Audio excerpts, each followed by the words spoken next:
Este ano, ganhei na loteria 20 milhões de reais. Por coincidência, faltava apenas uma semana para o meu aniversário de 66 anos. Eu planejava compartilhar essa incrível surpresa com meus filhos quando viessem celebrar comigo. Tinha tudo planejado. Após pagar os impostos, usaria o restante dos ganhos para comprar uma casa de luxo para cada um deles. Meu filho Lucas e minha filha Luana. Além disso, entregaria a cada um cheque de 1 milhão de reais.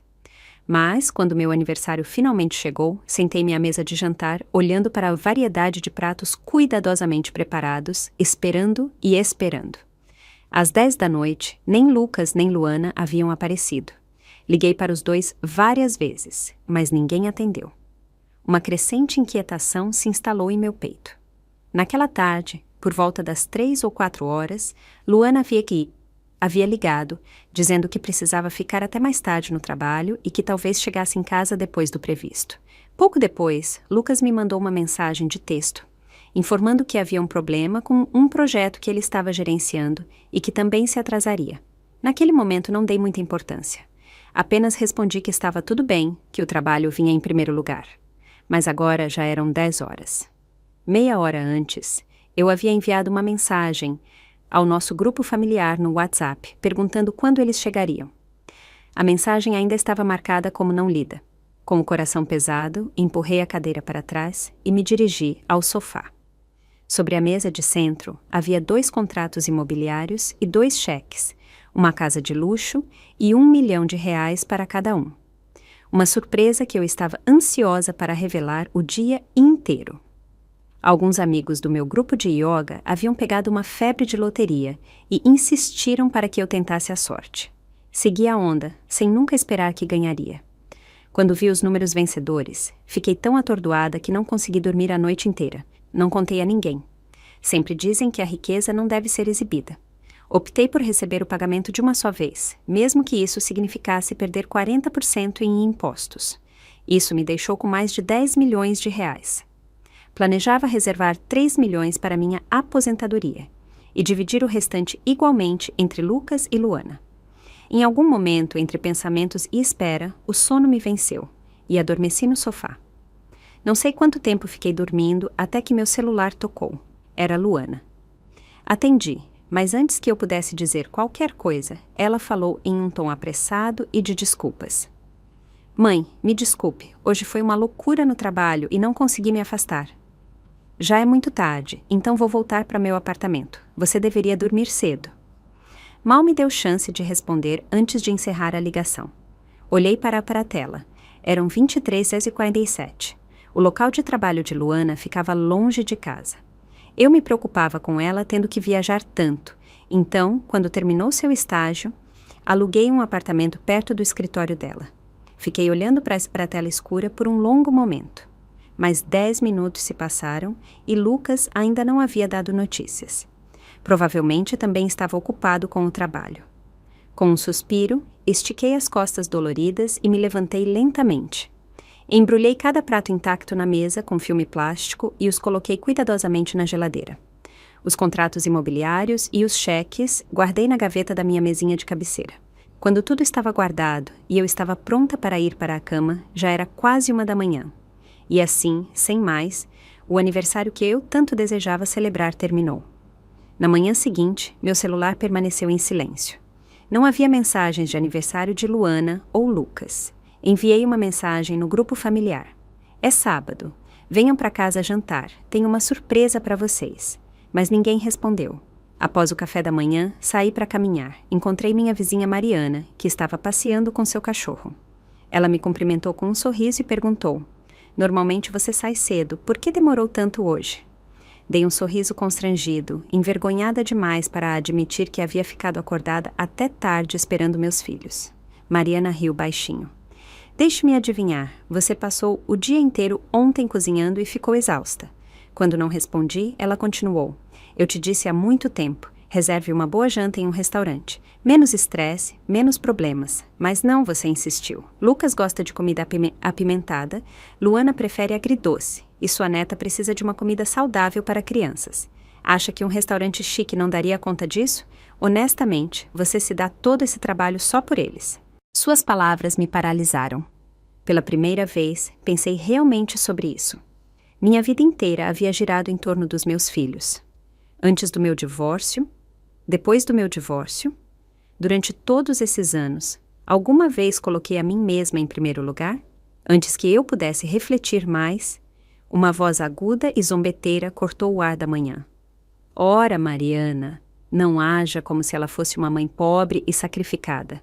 Ela adora se exibir, sempre se gabando de como Lucas e Luana são devotados. Que piada! Virei-me para a voz. Era Sônia, uma antiga vizinha com quem nunca me dei bem. Trabalhamos na mesma empresa de exportação de moda antes de eu me aposentar antecipadamente. Até competimos pelo cargo de gerente do mercado europeu. Eu fui promovida, meu português era mais fluente, e minhas habilidades superavam as dela. Sônia nunca aceitou isso. Achava que eu só consegui por causa da minha habilidade linguística, não pelo meu talento. Desde então, as coisas entre nós sempre foram tensas. Agora, ela me olhou de cima a baixo, os lábios curvados em desdém. Nem uma joia decente você usa. Me pergunto como você tem se virado todos esses anos. Não tinha interesse em discutir com ela, então me virei para Mariana. Vou dar uma volta pelo bairro. Vocês duas podem conversar. Comecei a me afastar, mas Sônia se colocou na minha frente. Estive te esperando aqui a manhã inteira só para te fazer um favor. Não seja ingrata. Ela cruzou os braços e sorriu. Ontem foi o aniversário do meu neto. Jantamos em um restaurante, e adivinha só, vi o espetáculo mais ridículo. Exalei bruscamente. Obrigada pela preocupação, mas não estou interessada. Posso ir agora? O rosto de Sônia escureceu. Com um bufar irritado, ela pegou o celular, abriu o álbum de fotos e colocou a tela na minha mão. Não preciso explicar nada, só olhe. Tentei devolver o celular, mas no momento em que meus olhos pousaram na tela, congelei. Era um vídeo. Uma mulher com um vestido vermelho, o cabelo elegantemente preso, sorrindo calorosamente enquanto cumprimentava os convidados. Reconhecia imediatamente. Clara, a amante do meu ex-marido, João Silva. Ao lado dela, de braços dados, estava Luana. Elas riam, conversavam e pareciam radiantes juntas. A câmera se moveu brevemente antes de focar em dois homens ao lado do palco, Lucas e seu pai biológico, João. Atrás deles havia duas faixas com mensagens chamativas. Feliz 25º aniversário de casamento, João e Clara. E feliz aniversário, Clara. Minha neta, Vivian, apareceu na tela, suas mãozinhas segurando as de Clara, enquanto cantava docemente. Vovó Clara, você é tão linda, muito mais bonita e legal que minha outra avó. Ela inclinou a cabeça para cima, os olhos cheios de uma alegria inocente. Quero que você seja minha avó de verdade. Na próxima semana é o dia de esportes da pré-escola. Você e o vovô podem vir me ver? Um silêncio ensurdecedor ressoou em minha cabeça. O vídeo terminou, mas Sônia não havia acabado. Você deveria ter visto Lucas, disse com desdém. Ele comprou para aquela velha bruxa uma pulseira de ouro maciço. Deve ter custado uns 50 mil reais. Ouvia-se a esposa dele no banheiro, se gabando disso pelo telefone. Ela zombou. E ele comprou para João uma caixa inteira de conhaque importado. Não é barato. Sônia estalou a língua e balançou a cabeça. Engraçado, não é? Cada vez que ele te visita, nem se dá o trabalho de trazer uma garrafa de cerveja. E sua preciosa Luana, nem me faça começar.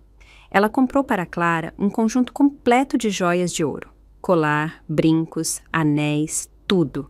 E não parava de chamá-la de mãe, como se fosse a coisa mais natural do mundo. Ela se virou para mim com um sorriso melífluo.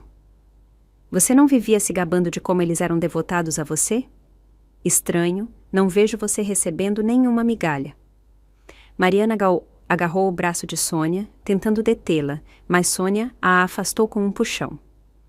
Não, retrucou. Ela precisa ouvir isso. Precisa ver que tipo de lobos ingratos e traidores ela criou, sempre economizando para eles, até vendeu sua casa enorme para ajudá-los. Fez tudo isso só para se iludir, achando que eles realmente se importavam. Suas palavras caíram como um martelo. Senti como se estivesse me afogando.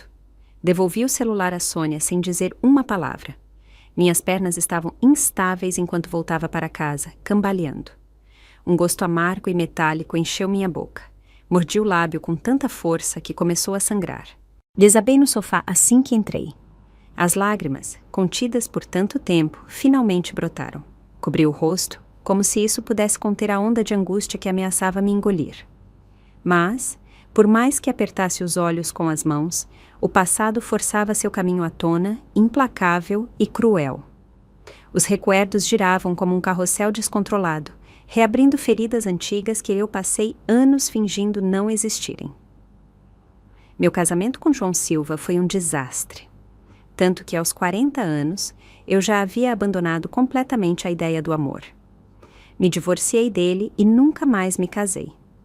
João era 6 anos mais velho que eu. Nos conhecemos por meio de um amigo em comum. Na época, ele era um homem alto, de aparência impecável, com um ar de estabilidade. Um analista na Secretaria de Planejamento da Prefeitura, com um futuro promissor pela frente. Eu, aos 24 anos, era apenas revisora de textos em uma editora, nem mesmo uma funcionária em tempo integral. Meus pais o viam como o candidato ideal. Respeitável, com um bom emprego, alguém que poderia até ajudar na carreira do meu irmão mais velho.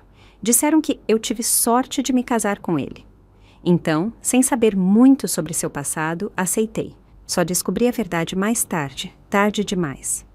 João nunca havia se casado antes de mim, porque já estivera profunda e irrevogavelmente apaixonado. Um amor tão intenso que o deixou incapaz de seguir em frente, incapaz de se entregar totalmente a qualquer outra relação. Casar-se comigo foi apenas conveniente. Quando percebi isso, não havia mais como desfazer. 1 ano após nos conhecermos, já estávamos casados. Não éramos muito carinhosos, mas convivíamos pacificamente. Havia respeito, embora pouca paixão. Convenci-me de que isso era suficiente. Nem todo casamento precisava ser um romance avassalador. Estabilidade era bom. Previsibilidade significava segurança. Na 3ª primavera do nosso casamento, dei à luz gêmeos, um menino e uma menina. Fui completamente dominada pela maternidade. 2 bebês chorando, noites sem dormir, um corpo ainda se recuperando do parto. Sentia que estava me afogando. Queria voltar ao trabalho. Perguntei a João se sua mãe, Laura, poderia vir ajudar por um tempo. Mas, toda vez que mencionava isso, ele inventava desculpas. O pai dela estava doente, a mãe estava muito ocupada, não tinha tempo. Os dias viraram semanas, as semanas viraram meses. No final do ano, Laura ainda não havia aparecido. Minha editora não podia me esperar para sempre. Quando não voltei, deram meu lugar a outra pessoa. Fiquei desolada, mas impotente. Então, chegou a festa do 1º aniversário dos gêmeos. Laura não apareceu novamente. Foi quando o ressentimento criou raízes em meu coração pela primeira vez. Ela era a avó deles, mas, em 1 ano inteiro, mal os visitara. João deve ter notado meu humor, porque naquela noite finalmente me deu uma explicação. Sua mãe, disse ele, sofreu uma queda grave enquanto limpava-lhe a casa. Machucou as costas e estava de repouso, em recuperação, todo esse tempo. Ela não nos contou porque não queria nos preocupar. A culpa me atingiu como uma onda. Eu ficara brava com ela, suspeitando que fosse indiferente, quando na verdade ela estava ferida. Após a festa, a tia de João veio ver as crianças. Puxei-a de lado, a preocupação apertando meu peito. Quão grave é a lesão de Laura? Perguntei. Ela precisa de cuidados médicos melhores? Talvez devesse ir a um hospital em São Paulo. Enquanto falava, peguei minha bolsa e tirei R$1.000. Você pode dar isso a ela quando voltar, caso precise de algo. A tia de João hesitou, uma expressão estranha cruzando seu rosto. Meio diversão, meio pena. Por um longo momento, ela não disse nada. Então, finalmente deixou escapar uma risadinha sem alegria. Laura não tem nenhuma lesão nas costas. Fiquei olhando para ela, confusa. Ela suspirou e me encarou de um jeito que não consegui decifrar. Eu não ia dizer nada, mas toda vez que te visito, vejo você lutando para criar essas crianças sozinha, e isso não me parece justo. Ela olhou ao redor e se inclinou para mais perto. A verdade é que João arranjou para a mãe dele ser babá em tempo integral de outra pessoa. Pisquei, atônita. O quê? Ela está trabalhando como babá de graça? Perguntei.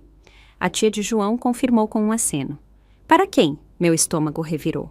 Talvez seja o chefe de João, disse ela, sem rodeios. O cara viaja muito, e a esposa precisava de ajuda com os filhos. João mandou a mãe dele para cuidar deles. Senti algo afiado e frio se alojar em minha garganta. Mal consegui sussurrar. Então ela pode cuidar dos filhos do chefe dele, mas não dos próprios netos? A tia assentiu. Um peso sufocante se instalou em meu peito. Ela suspirou novamente e murmurou: eu não deveria te contar isso, mas cuidado com João.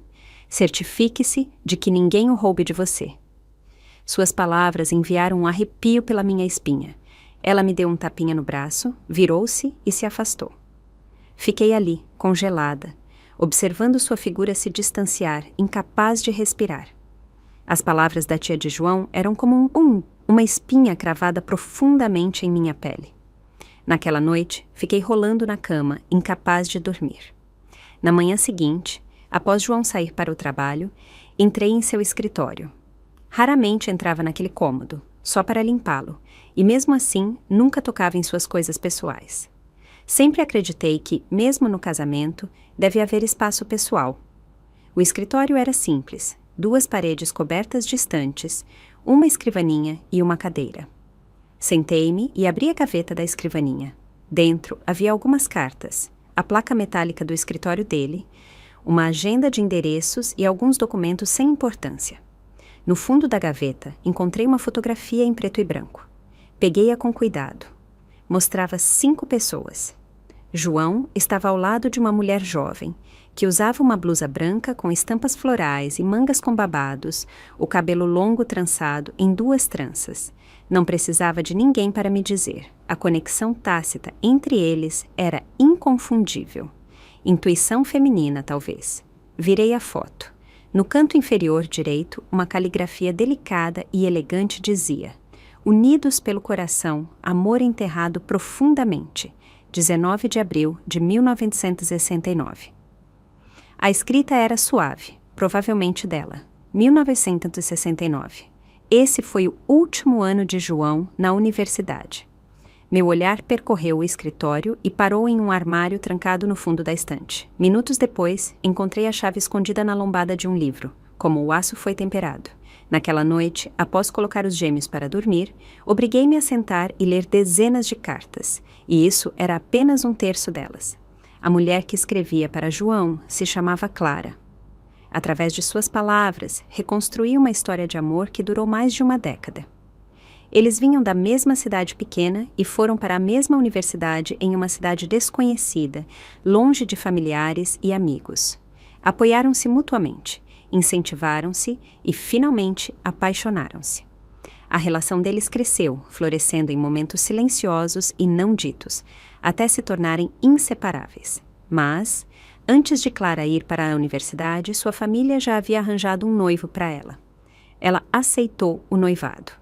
Todos os meses, chegavam cartas do noivo, às vezes até com dinheiro para os estudos dela. Então, o amor deles teve que permanecer nas sombras. Quando se formaram, a maioria dos estudantes voltou para casa para procurar trabalho.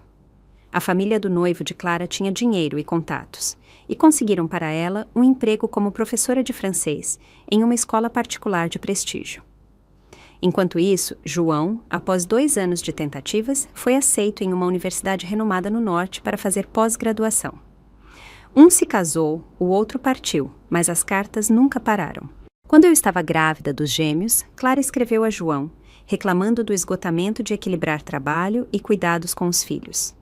O marido dela, sempre ausente em viagens de negócios, mal reconhecia sua existência. Ela estava sobrecarregada, constantemente exausta por carregar o fardo sozinha.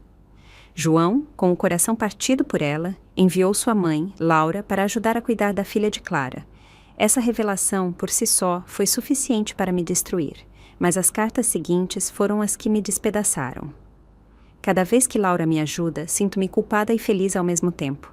Quero chamá-la de mãe, mas não sei em que sentido.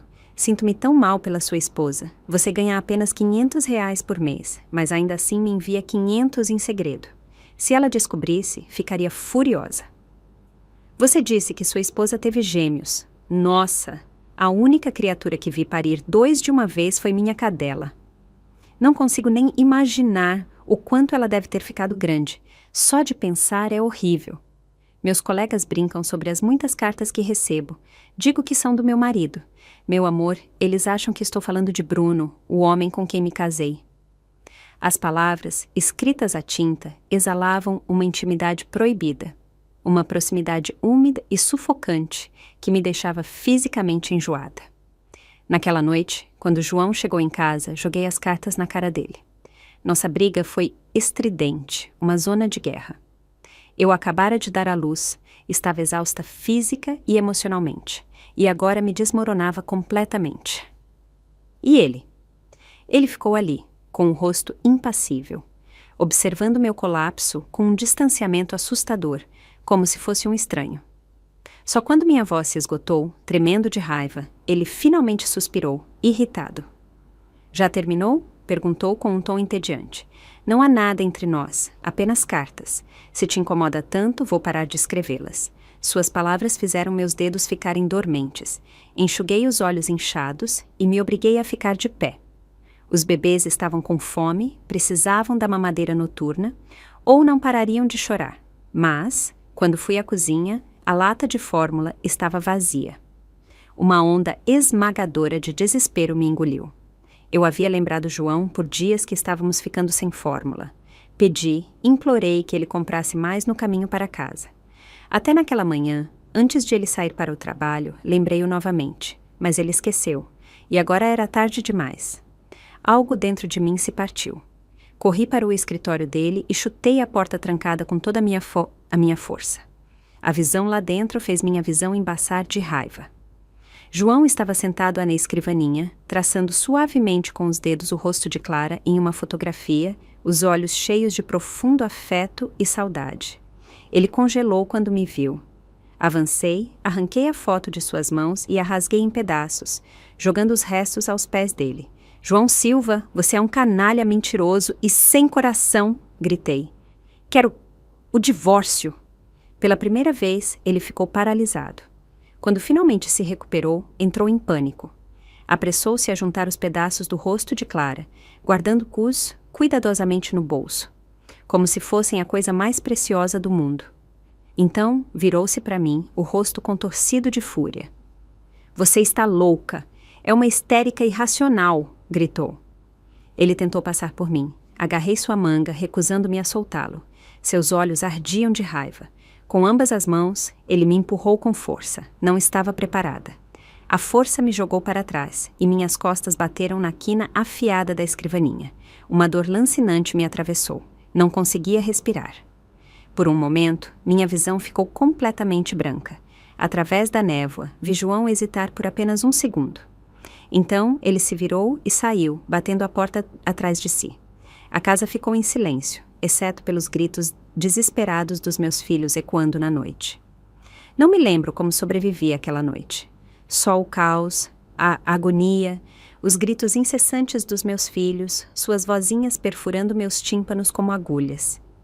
No dia seguinte, escrevi uma carta ao local de trabalho de João, à prefeitura, denunciando suas relações inadequadas, mas foi como jogar uma pedra no oceano, nenhuma resposta. Quando encontrei o supervisor de João, o homem teve a audácia de me repreender, insinuando que eu estava sendo irracional e envergonhando meu marido ao expor nossos assuntos privados em público. Quaisquer desentendimentos que você tenha, resolva em casa, disse ele, com uma voz cheia de condescendência. Não envolva o trabalho do seu marido. Procurei ajuda em um grupo de apoio local para mulheres, mas na época as pessoas não estavam tão dispostas a interferir em um casamento, a menos que houvesse um perigo imediato e evidente. O romance de João era apenas cartas, não uma traição de verdade. Meus filhos ainda eram muito pequenos. O conselho deles? Tenha paciência, persevere, veja o quadro geral. Eu era um animal enjaulado, buscando desesperadamente uma saída, mas todas as portas que tentei abrir estavam trancadas. Meus pais e meu irmão eram completamente contra o divórcio. Todas as mulheres passam por isso, diziam. Apenas aguente, vai passar. Quando as crianças crescerem, sua vida será mais fácil. João já trabalha bastante, e você nem tem emprego, então pare de causar problemas para ele. Ele nem trouxe essa mulher para casa do que você está reclamando? Cada vez que mencionava o divórcio, João me ignorava. No final, ele simplesmente se mudou para uma residência perto da prefeitura e voltava para casa apenas uma vez, a cada 10 dias mais ou menos. As crianças eram pequenas demais para entender. Chupavam os dedinhos, balbuciando suas primeiras palavras, alheias à crescente distância entre os pais. Por elas, engoli meu orgulho várias vezes. Como tantas mulheres presas em casamentos quebrados, tornei-me fraca no momento em que me tornei mãe. E eu tinha duas fraquezas. Foram 7 anos. 7 anos de degradação, exaustão e sofrimento lento e silencioso, até a gota d'água. João havia enviado, em segredo, outros R$1.000 para Clara comprar uma lavadora de roupas totalmente automática. Mas a carta foi devolvida ao remetente. Clara havia se transferido para uma nova escola e o correio a enviou de volta. Li suas palavras e, pela primeira vez, senti algo dentro de mim se partir. Não tínhamos nenhuma lavadora semiautomática.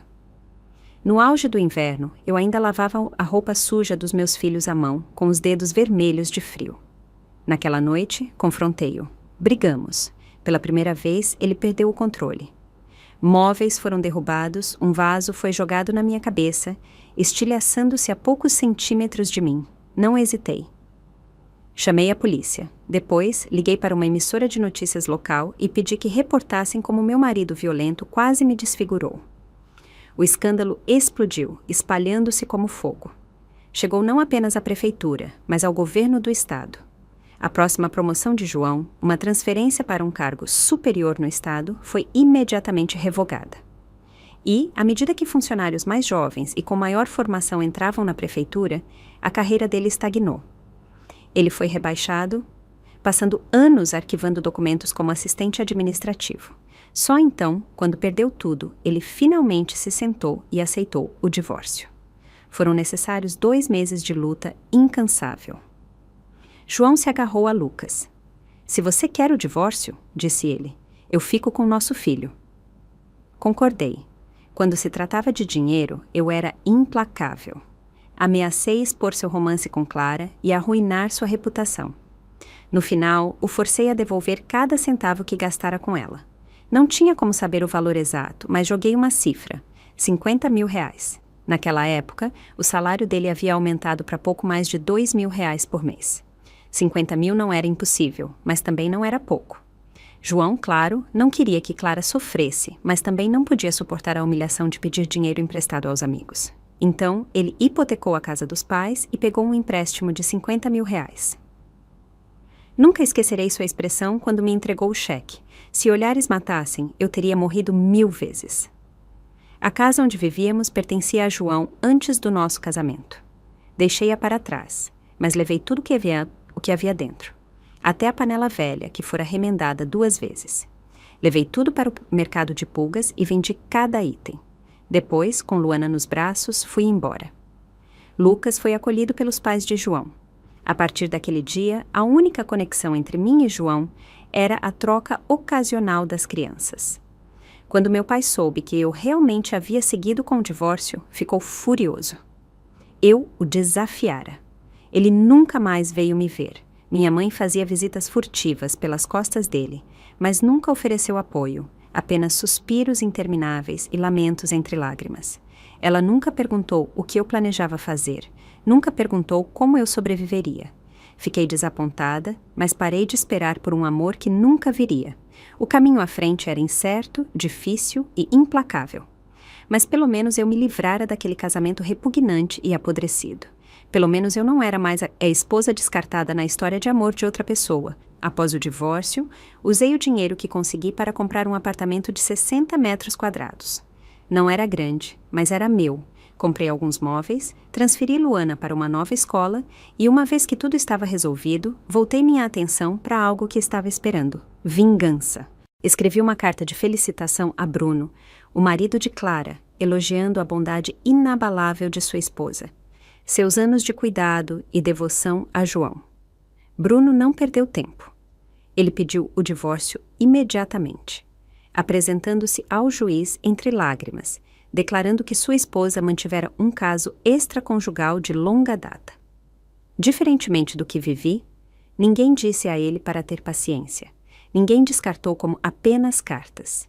Em vez disso, todos condenaram Clara, chamando-a de desavergonhada, imoral, uma desgraça. O divórcio dela foi finalizado em tempo recorde.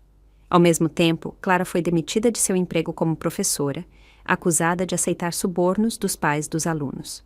Se ela realmente fez isso ou não, só Bruno saberia. Não me incomodei em acompanhar suas vidas depois disso. Estava ocupada demais construindo a minha. Encontrei um emprego como coordenadora de mercadorias em uma empresa exportadora de roupas. Tive que aprender francês, dominar o comércio internacional e equilibrar a criação de Luana. Não havia tempo para fofocas sobre pessoas que deixei para trás. 5 anos depois, fui promovida a chefe de operações de vendas na Europa. E João? Ele nunca subiu. Ficou preso na mesma posição estagnada na prefeitura, sem perspectivas profissionais ou reputação a proteger. Finalmente, casou-se com Clara, até pegando um empréstimo para organizar um casamento suntuoso. Mas quem mais sofreu com essa união foi Lucas. Cada vez que Lucas e Clara tinham um conflito, João sempre ficava do lado dela. Nunca esquecerei aquela noite, na véspera de Natal, anos atrás. Lucas apareceu na minha porta com as roupas rasgadas, a mochila suja e as mãozinhas congeladas. No momento em que me viu, jogou-se nos meus braços, soluçando. Mãe, não quero voltar nunca mais para aquela casa. Eu os odeio. Entre lágrimas, finalmente entendi a história. Com o Natal se aproximando, Clara preparou costelinhas de porco assadas para o jantar. Lucas, incapaz de resistir ao cheiro, pegou um pedaço. Clara o pegou no flagra e deu-lhe um tapa. Quando João chegou em casa e soube do ocorrido, não repreendeu Clara. Em vez disso, ralhou com Lucas, dizendo que era errado roubar comida. Clara, encorajada, ordenou com arrogância que ele ficasse do lado de fora, no frio, para refletir. Estava congelando. Lucas, humilhado e furioso, correu para o quarto, pegou a mochila e veio direto para mim. Mãe, posso ficar com você? Não posso voltar nunca mais. Olhando para seus lábios pálidos e rachados, seu rosto manchado de lágrimas, puxei-o para meus braços e o abracei forte. A partir daquele momento, ele se recusou a voltar para a casa do pai. Clara, claro, ficou encantada. Não sei o que ela disse a João, mas o homem, que uma vez lutou com unhas e dentes para manter o filho, de repente parou de resistir. Em vez disso, enviou todas as coisas de Lucas, como se estivesse descartando um objeto indesejado. Nos primeiros 2 anos, João ainda enviava cheques de pensão alimentícia. Então, um dia, pararam de chegar. E foi isso. Criei meus 2 filhos sozinha. Ensinei-lhes a diferença entre o certo e o errado. Paguei pela escola, economizei para comprar carros, até casas. E agora? Eles me traíram, exatamente como o pai deles fizera. Senti como se tivesse chorado, minha última lágrima naquela noite. Lá fora, a escuridão engolia lentamente os últimos traços da luz do dia. Obriguei-me a ficar de pé, com as pernas trêmulas, e fui para o quarto. Deitada na cama, senti-me como um peixe ofegante, buscando desesperadamente oxigênio. Então, o som de chaves girando na fechadura ecoou pela casa silenciosa. A voz de Luana veio a seguir. Mãe, estamos de volta. Não me movi. Não respondi. Então, ouvi a voz confusa de Lucas. Mãe não está em casa? Ela não nos disse para virmos jantar hoje de manhã? Por que ela nem cozinhou? Luana suspirou. Quem sabe, ela tem ficado cada vez mais irritada nos últimos 2 anos, sempre tão sentimental. Toda vez que estou perto dela, sinto-me sufocada. É muito mais fácil estar com Clara. Shhh, baixa a voz, disse Lucas. Se a mãe te ouvir, ela vai ficar brava. E daí se ela ficar? Retrucou Luana. É verdade, supostamente não podemos mais ver o papai só para deixá-la feliz. Ele ainda é nosso pai. A conversa continuou em voz baixa. Então, a porta do meu quarto se abriu com um rangido. Um corpinho quente e pequeno pulou sobre mim. Vovó! Gritou Vivian. Você está brincando de esconde-esconde com a gente? Te achei! As vozes na sala de estar pararam de repente. Segundos depois, Lucas e Luana entraram correndo. A luz se acendeu. Lucas ficou paralisado no lugar, olhando para mim, sua mãe, deitada na cama, com o rosto manchado de lágrimas secas. Seus lábios se entreabriram, e sua voz era pouco mais que um sussurro. Mãe. Luana hesitou na porta, sua expressão ilegível. A sala ficou cheia de silêncio. Após um longo momento, ela deu um passo à frente, cautelosa, e pegou minha mão. Mãe, me desculpe, murmurou. Estivemos muito ocupados ontem, por isso não pudemos vir. Você está brava conosco? Olhei para ela, sem piscar, sem dizer nada. Ela se encolheu sob meu olhar e sua voz ficou mais fraca. Mãe, eu tive que fazer hora extra. Não foi minha escolha. Você sabe que este é um momento importante para minha carreira. Lucas interveio rapidamente. Mãe, realmente tivemos que trabalhar, mas estamos aqui agora. Viemos celebrar com você hoje. Vamos, levante e coma um pedaço de bolo. Olhei para eles. Realmente olhei. E tudo o que vi foi João. A forma como mentiam sem esforço, a forma como distorciam as palavras para apaziguar, exatamente como ele fizera um dia. Vovó, quero bolo! Vivian puxou meu braço, sua impaciência quase me tirando da cama. Lucas rapidamente colocou minhas pantuflas no chão e me ajudou a sentar. Sua voz estava cheia de uma falsa animação. Mãe, Vivian estava super animada o dia todo para celebrar seu aniversário. Ela não parava de dizer o quanto sentia sua falta. Assim que terminou a aula de balé, a trouxe direto para cá. Eles me levaram, meio arrastada, meio conduzida, até a mesa de jantar. Sobre ela havia um bolo de 15 centímetros com tema de desenho animado. Elsa, de Frozen, a favorita de Vivian. Sorri, não porque estava feliz, mas porque percebi o quanto fui tola por mais de 30 anos. Uma memória surgiu inesperadamente. Aquela noite, anos atrás, após minha briga com João, a lata vazia de fórmula na bancada da cozinha, os gritos desesperados dos gêmeos. Lutei contra a dor nas costas machucadas, cozinhando aveia com um braço enquanto os ninava com o outro. Um adormecia, apenas para ser acordado pelos gritos do outro. Odiei tanto João naquela noite. Quis ir embora, mas, quando olhei para meus filhos, não consegui. Então fiquei e lutei por eles. Durante anos, trabalhei incansavelmente para sustentá-los.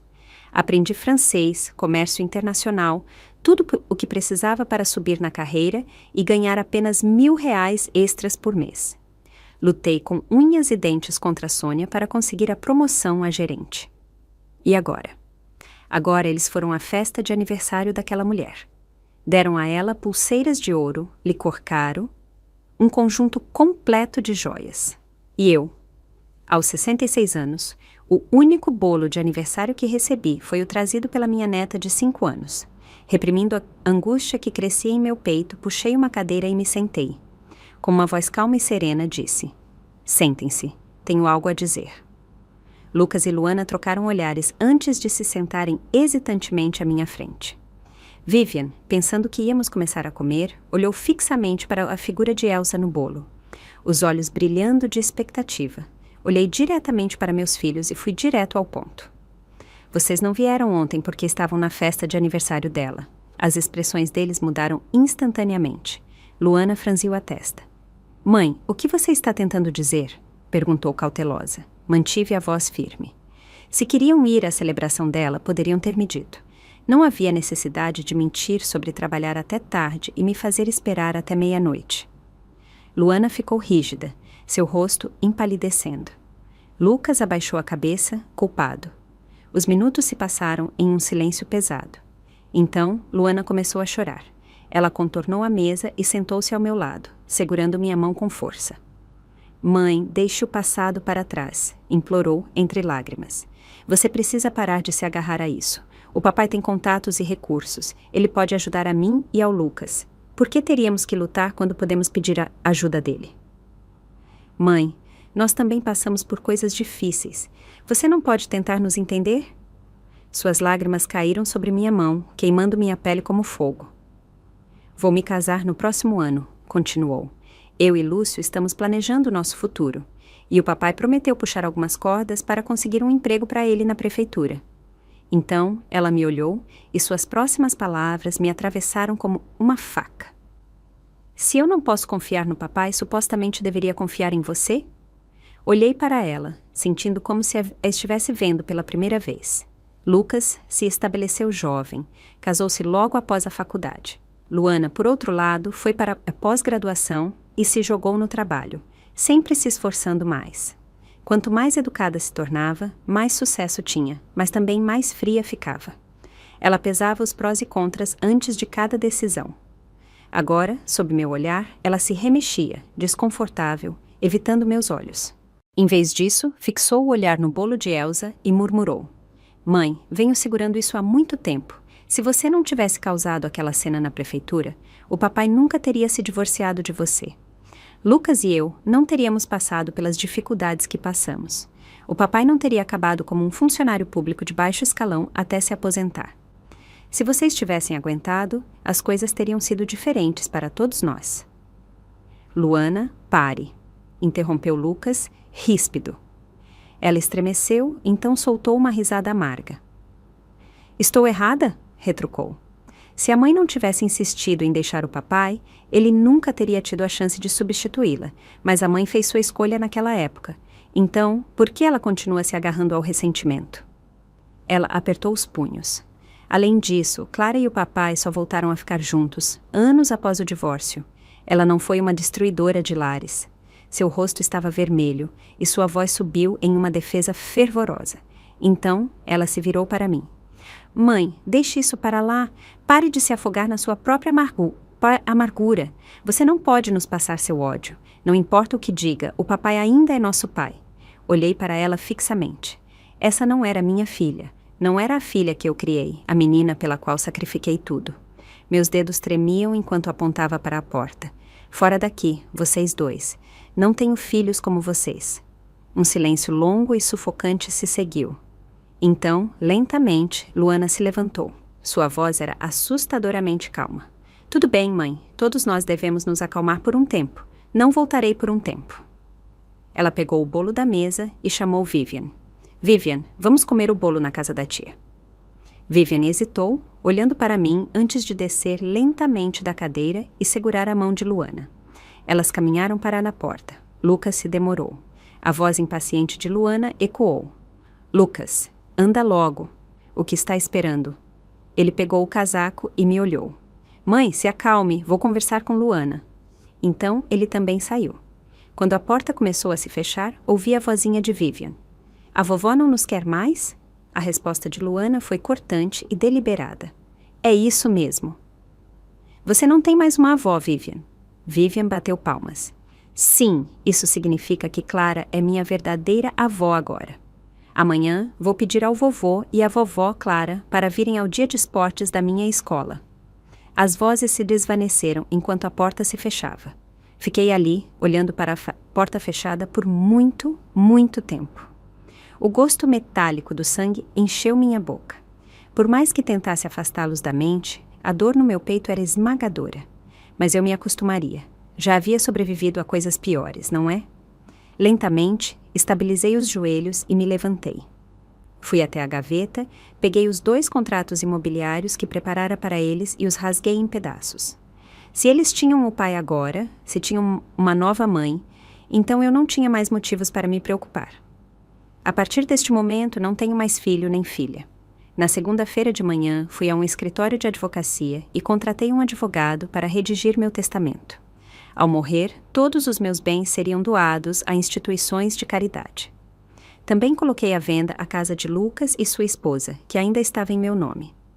Como eles não estavam em casa, usei minha chave reserva para deixar o corretor de imóveis entrar e tirar fotos da propriedade. Ao sair da agência, meu celular tocou. Era o corretor com quem falei sobre a vila de luxo. Senhora Isabela, quando você estará disponível para assinar o contrato? Se finalizar a compra este mês, oferecemos 2 anos de serviços gratuitos de administração de propriedades. Recusei educadamente. Não vou prosseguir com a compra. O corretor insistiu, pedindo uma razão. Mas eu mal o ouvi. Minha mente já havia voltado anos atrás, quando Lucas se casou. Naquela época, vendi minha antiga casa, que comprei décadas antes, por R$50 mil. Graças ao bom distrito escolar, consegui vendê-la por R$250 mil. Planejava usar o dinheiro como entrada para uma casa para Lucas e sua esposa, mas eles não estavam satisfeitos. Tinham os olhos na minha conta bancária. Até queriam que eu fizesse a hipoteca em meu nome.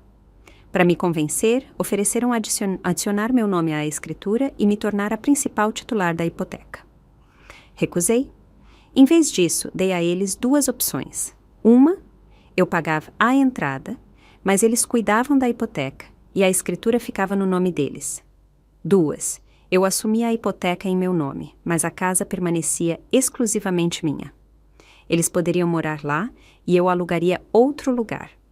Quando eu morresse, a propriedade seria dividida igualmente entre Lucas e Luana. Eles debateram por dias antes de escolher a segunda opção. E Luana? Ela nunca foi enganada. Não frequentou uma universidade particular onde a mensalidade custava R$10.000 por ano. Após se formar, tirou 2 anos de folga antes de fazer pós-graduação, período em que a sustentei completamente. Entre despesas de vida, viagens e gastos pessoais, devo ter gastado pelo menos R$100.000 com ela.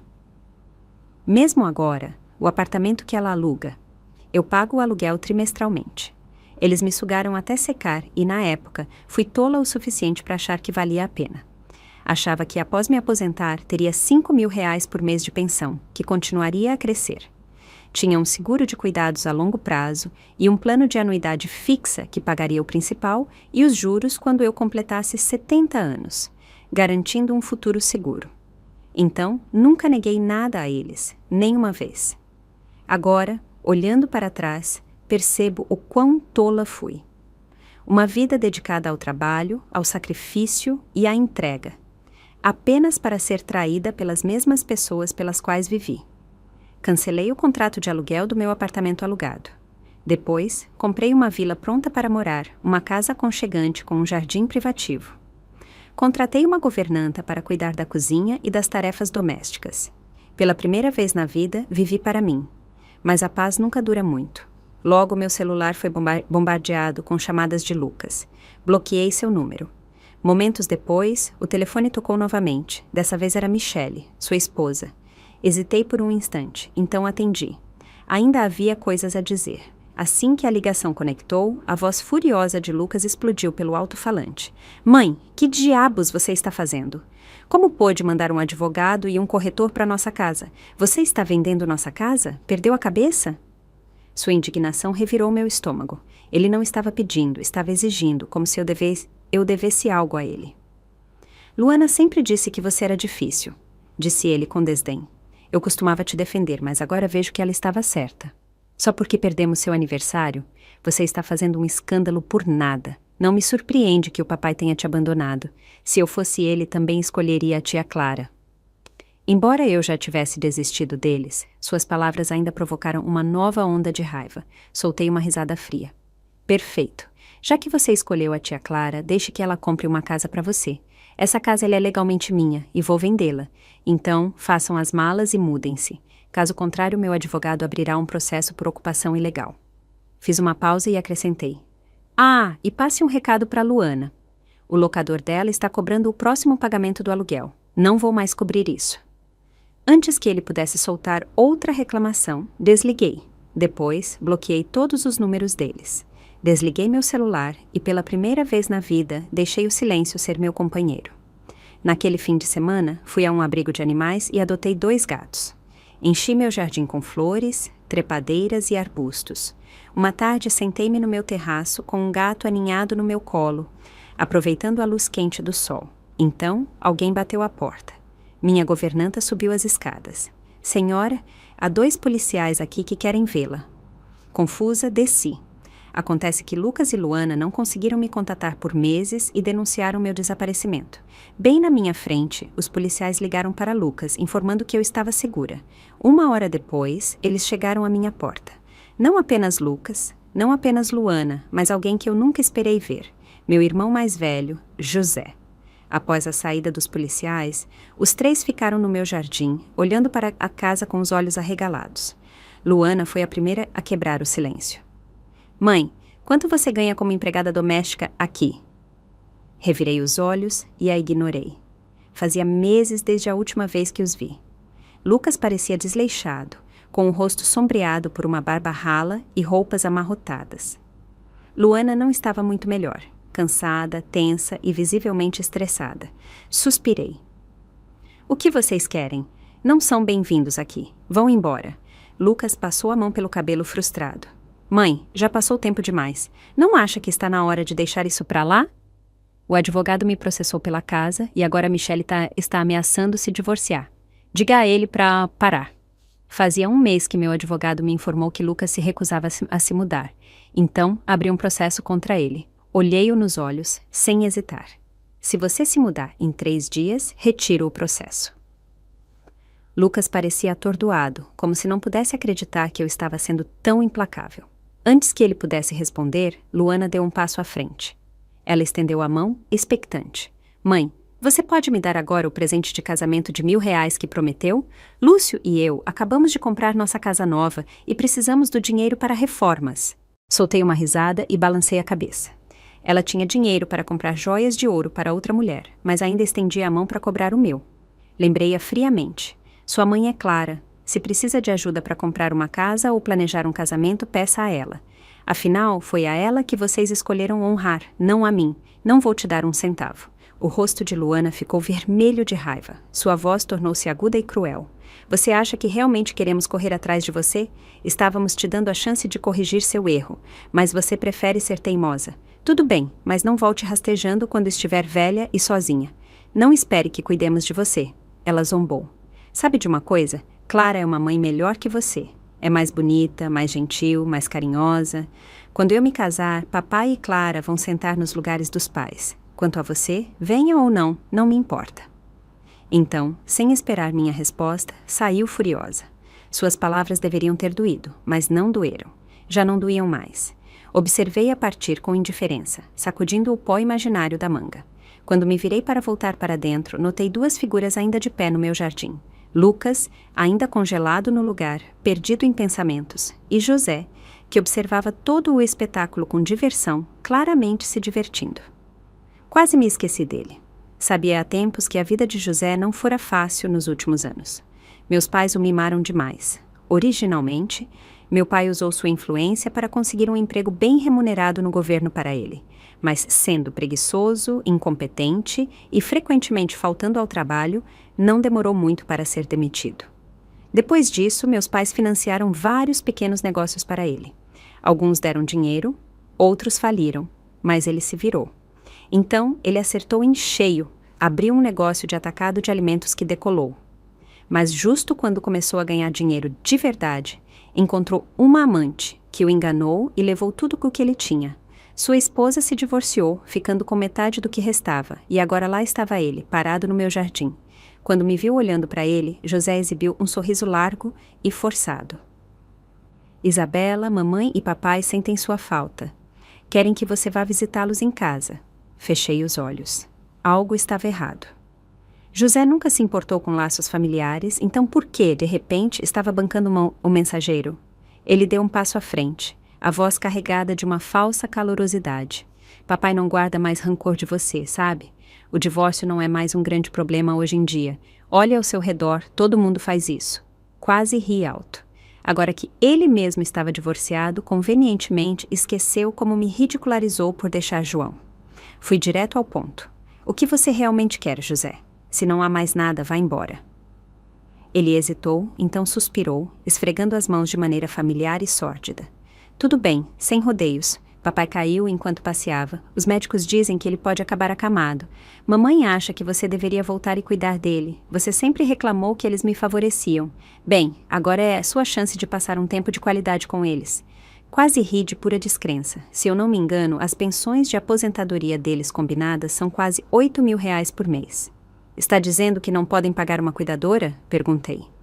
José se contorceu de frustração. Se contratarmos uma enfermeira, como vou sobreviver? Tenho 68 anos, Isabela.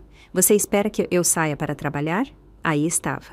Mesmo com meu pai imobilizado, mesmo com minha mãe envelhecida e frágil, o dinheiro ainda tinha que ir para o precioso filho de ouro. Onde estava essa preocupação quando João estava destruindo minha vida? Onde estavam quando fiquei sem nada, lutando para sobreviver? E agora, de repente, lembraram que tinham uma filha? Encolhi os ombros. A situação deles não tem nada a ver comigo. Não vou voltar. Agora, por favor, vão embora. O rosto de José escureceu. Isabela, já consultei um advogado. Mesmo que você tenha se afastado deles por anos, você ainda tem a obrigação legal de sustentá-los. Sorri com indiferença. Então me processe. Se um juiz me mandar pagar, eu pago. Mas até lá, nem um centavo. Chamei a segurança e pedi que o escoltassem para fora. Como esperado, José nunca tomou medidas legais. Sempre foi preguiçoso demais para esse tipo de esforço. Em vez disso, abandonou nossos pais em um asilo de idosos, em péssimas condições, com uma única instrução ao pessoal: apenas garantam que eles não morram. Afinal, ele ainda precisava dos cheques de pensão para sobreviver. 2 meses depois, recebi uma ligação de um número desconhecido. Quando atendi, a voz do outro lado era fraca e arrastada. Belinha!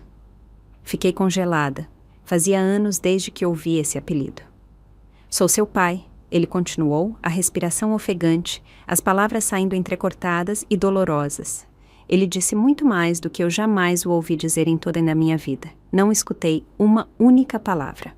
Meu pai sempre foi um homem dominador e machista. Para ele, o único propósito de uma mulher era depender de um homem.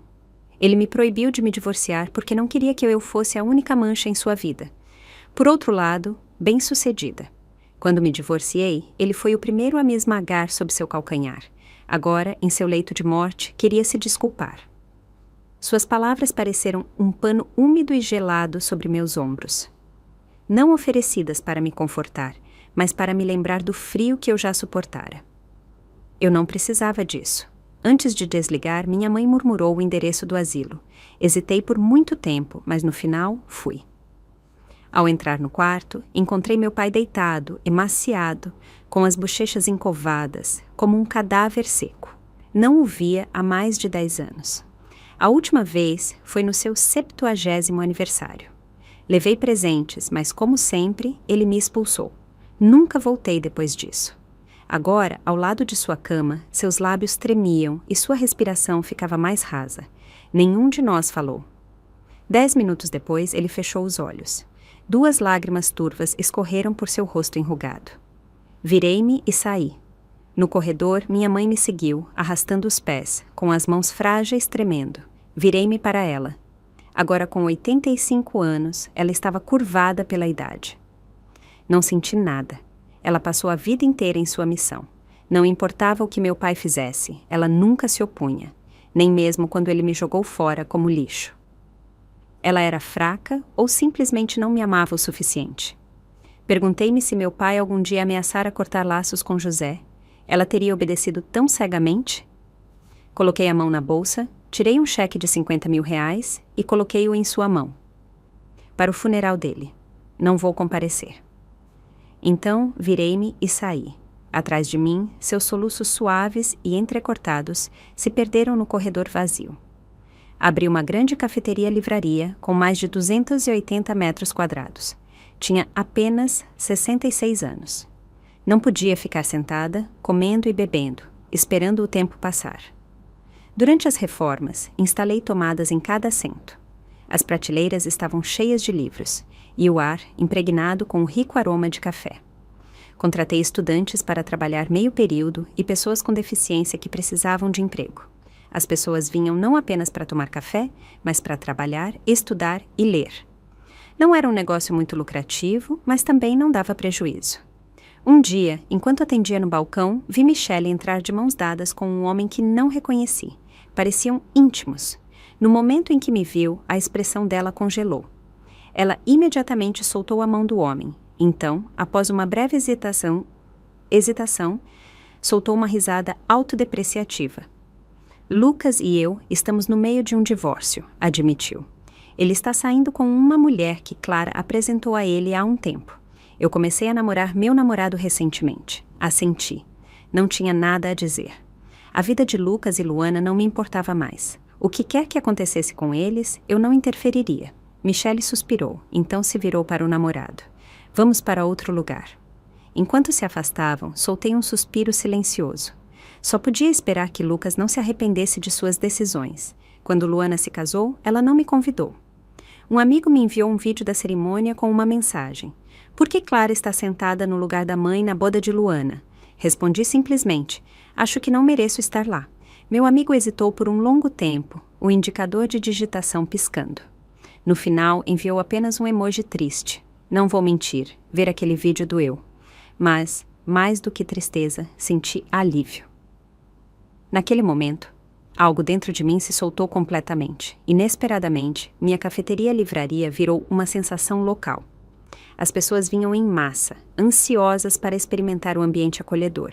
Preocupados que o negócio não prosperasse, meus jovens funcionários tiveram ideias para atrair mais clientes. Criaram uma bebida temática mensal. Janeiro, latte da fortuna, fevereiro, moca carinho, março, fusão de café e chá. Combinado com um ambiente literário, os temas funcionaram maravilhosamente. Blogueiros de viagem locais e influenciadores de redes sociais começaram a recomendar o café.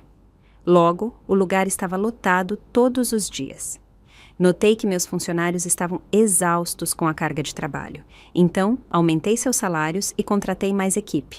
Luana descobriu que eu era a dona do café após ver uma entrevista minha na TV. Quando ela veio me procurar, estava visivelmente grávida. No balcão, pedi um café americano gelado. Pedi ao barista que servisse um copo de água morna. Ela não protestou. Sentamos uma de frente para a outra. Ela deu um leve sorriso, mas então as lágrimas brotaram de seus olhos. Mãe, acho que cometi um erro. Tomei um gole do meu café. Uma amargura familiar espalhou-se pela minha língua. Luana estava horrível. Olhos inchados, pele pálida e um grande hematoma na testa. Seus lábios tremiam e ela desabou em soluços. Mãe, Lúcio me traiu. Fiquei rígida. Lúcio sempre pareceu um cara calmo e confiável. Presumi que era de confiança, mas as próximas palavras de Luana destruíram essa suposição. Estou grávida de 4 meses, mas a mulher com quem ele está já está prestes a dar à luz. Ele disse que estava ocupado com o trabalho, mas na verdade estava morando com ela o tempo todo. No último fim de semana, dirigi 3 horas para vê-lo. Quando cheguei, os encontrei juntos. Empurrei a mulher e ele me bateu. Perguntei, você contou ao seu pai e à Clara? Os olhos de Luana se arregalaram, chocados. Continuei, seu pai tem contatos. Deveria pedir que ele te defenda. Ela me olhou atônita, as lágrimas escorrendo pelo rosto. Mãe, você realmente está me abandonando? Levantei-me, minha voz calma. Vocês me abandonaram primeiro. Decidi deixar vocês irem. Isso aqui não é um centro de reciclagem. Não podem entrar e sair quando quiserem. Antes de ir, dei um último conselho. Se ninguém está disposto a te salvar, salve-se. Deixe esse homem o mais rápido possível. Já te disse antes, uma mulher pode viver uma boa vida sozinha. Você vai ficar bem. O tempo passou num piscar de olhos. O número de gatos, sob meus cuidados, aumentou. A maioria foi encontrada abandonada na porta da cafeteria. Os jovens que trabalhavam para mim eram um grupo ótimo. Pelo menos, como chefe, me tratavam com calor e respeito. Não esperava sinceridade. A verdadeira sinceridade é rara, algo que não se pode forçar. E isso estava bem. Aprendia muito que viver feliz no presente era suficiente. Mas a vida cobrou seu preço de João Silva. Uma noite, enquanto saía para buscar Clara no shopping, ele sofreu um AVC. O dano foi grave. Paralisia de um lado, dificuldade para falar e mobilidade limitada. Clara, que outrora pareceu tão devota, ficou por um tempo. Supervisionou o tratamento dele e administrou as finanças. Mas os cuidados médicos eram caros. Apesar da pensão e das economias, os custos se acumularam rapidamente. Contas de tratamentos, terapias, medicamentos. As contas de João secaram. Ele se tornou um fardo. E Clara, que um dia o roubou de outra mulher, não era do tipo que se sacrificaria por um marido doente. Logo, ela não aguentou mais. Fez as malas, esvaziou o que restava da conta conjunta e deixou uma última frase. Não me inscrevi para isso. Lucas foi forçado a acolhê-lo, mas tinha seus próprios problemas. Após o divórcio de Michele, ele se jogou em um novo relacionamento, esperando recomeçar. Mas sua nova namorada não tinha interesse em um homem pobre e endividado. Quando ficou claro que ele estava afundado em dívidas, ela cortou suas perdas e o deixou. Agora, preso com um pai incapacitado, a vida de Lucas desmoronou ainda mais. Seu estilo de vida, antes confortável, foi reduzido à mera sobrevivência. Ele mal conseguia pagar o aluguel de um apartamento minúsculo. Cuidar de João era exaustivo. Alimentá-lo, banhá-lo, lidar com suas intermináveis necessidades médicas.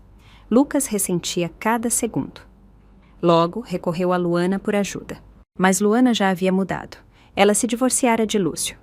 Desde o momento em que seu filho nasceu, soube que não queria criá-lo em um casamento quebrado como o que eu tivera.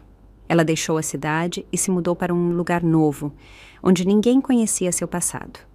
A vida era dura. equilibrando trabalho, maternidade e todas as dificuldades de ser mãe solteira. Finalmente, ela começou a entender os sacrifícios que eu fizera. Lembrava vividamente das longas noites em que eu ficava acordada, mexendo uma lavadora, cantando canções de ninar suaves, as noites sem dormir, o trabalho incansável só para dar a eles um futuro melhor. Ela nunca valorizou isso antes, mas agora sim. No início, ela hesitou. Então, uma noite, por impulso, me enviou uma mensagem. Mãe, como você está? Não houve resposta. Semanas depois, tentou novamente. Desculpe-me por tudo. Ainda assim, silêncio. Ela não esperava perdão, mas algo dentro dela ainda tinha esperança. Então, a cada poucos meses, enviava outra mensagem. Agora entendo tudo o que você fez por nós. Você devia estar exausta. Não espero que responda, só queria que soubesse que penso em você. Nunca respondi, mas li cada mensagem. Algumas feridas, quando cortadas muito profundamente, nunca cicatrizam completamente. Mas isso não significava que eu desejava miséria a ela. Pelo contrário, esperava que um dia ela realmente pudesse se sustentar sozinha, que encontrasse sua força, que vivesse para si mesma, não para um homem, não por aprovação, mas porque merecia uma boa vida. O tempo passou. Minha cafeteria-livraria prosperou. Minha casa estava cheia de calor, livros e o ronronar suave dos meus gatos. As pessoas que um dia me pesaram, meu pai, meu ex-marido, meus filhos, não controlavam mais minha vida. Houve dor, traição e perda, mas sobrevivi. E agora vivia para mim. Passei a vida inteira dando, sacrificando, suportando. Agora escolhia alegria. Sem mais arrependimentos, sem mais fardos, apenas o simples prazer de uma boa xícara de café, uma tarde tranquila e a certeza de que, afinal, finalmente aprendi a ser livre. Se você gostou dessa história, pode se inscrever no canal e curtir esse vídeo. Você pode me apoiar enviando um super obrigado para ouvir mais histórias como essa. Até a próxima!